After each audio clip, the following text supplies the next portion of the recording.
Hi, my name's Jen. I'm a QHHT practitioner. I'm here to say hello to all of you energy healers out there, energy curious, energy acolytes, and I'm also here to share with you some experiences a client of mine recently had with a session we did in QHHT.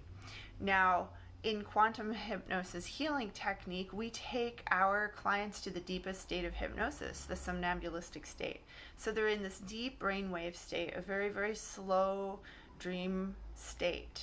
And in that state, we have the opportunity to access their high selves so that we can get clear messages about what their high self is trying to convey to them.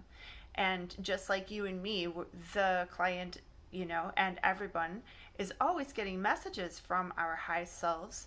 And today I just want to share a few things from my notes with you to convey some of the different kinds of messages that we can receive. Now, in this case, the client had a number of physical ailments that were bothering her. She wanted to have them all healed. So we went through one by one, talked to the highest self about this, and it was really remarkable that so many of them actually stemmed from a similar circumstance in her life. And when that was discovered, and this is something that we talked about during the session, talked about it during the initial talk before the hypnosis session. This was something that came up as a really big problem area in her life. And then there were a number of other ones that also created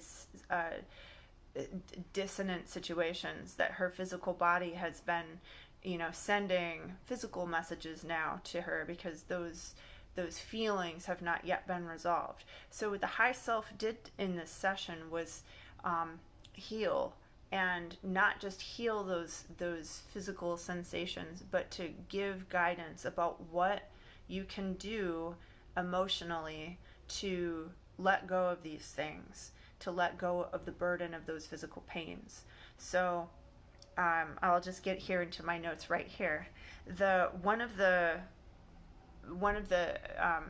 physical sensations that she was experiencing was block in her fallopian tube, and that was representative actually of blocking people from listening or from understanding or hearing them. And for her, that's how it represented in her life. So it really settled in the fallopian tube, and she was allowed, I guess the highest self allowed it to be relaxed, and now it's in healing. So she will be healing from that for the next couple of weeks, as long as she remembers to trust people to unblock themselves and to listen to everything. Not just listen, but to listen to everything people have to say. There was a real distinction the high self had about that. And when we talked about that in the post-talk, she said, oh, that's right, I sometimes don't listen to everything people say. I'll just, shut them out. So it was really interesting to see how, those of you who are familiar with Louise Hay's body, the problems that we have in the body represented in different physical ailments, and Julia Cannon's soul speak. It was really interesting to see how in my client's body, those pains actually came up in different places of her body than you would maybe ordinarily expect.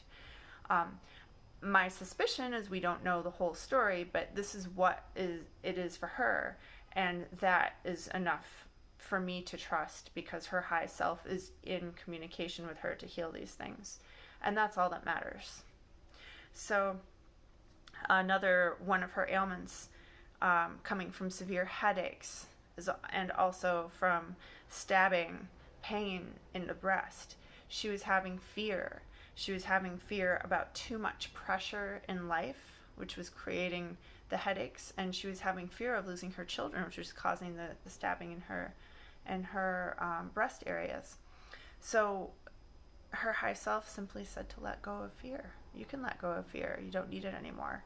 And apparently they've had this conversation back and forth, and she's now well on her way to accepting the reality of her life without fear of losing or fear of the pressures of life. And another real big one was realizing that she was holding on to some anger from back when she was 12, and this represented in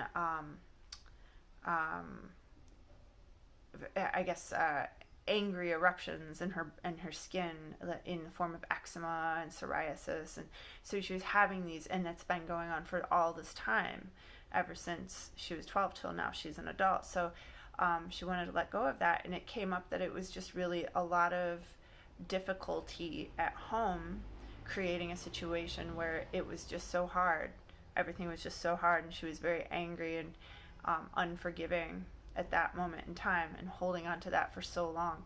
So this let go, as long as she has to let go of her anger through forgiveness. And her high self told her there's no need to hate. So these words had such a strong impact.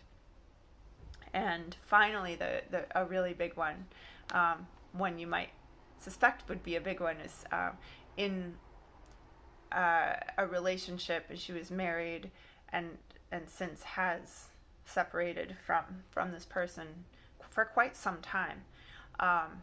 It's been many years, yet many physical ailments have remained due to the presence of this person in her life that didn't work out so well. So she's needing to let go of quite a lot of anger and to create an air of forgiveness, so that she can let go of shoulders, neck, back, feet, knees, joints, just in general joints.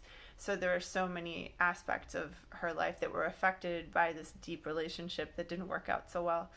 And in reflection of that, I'm thinking a lot about all of us in our deepest relationships or in our closest relationships, whether that means your parents or your best friend or boyfriend or a sister or a husband or whatnot, or a child.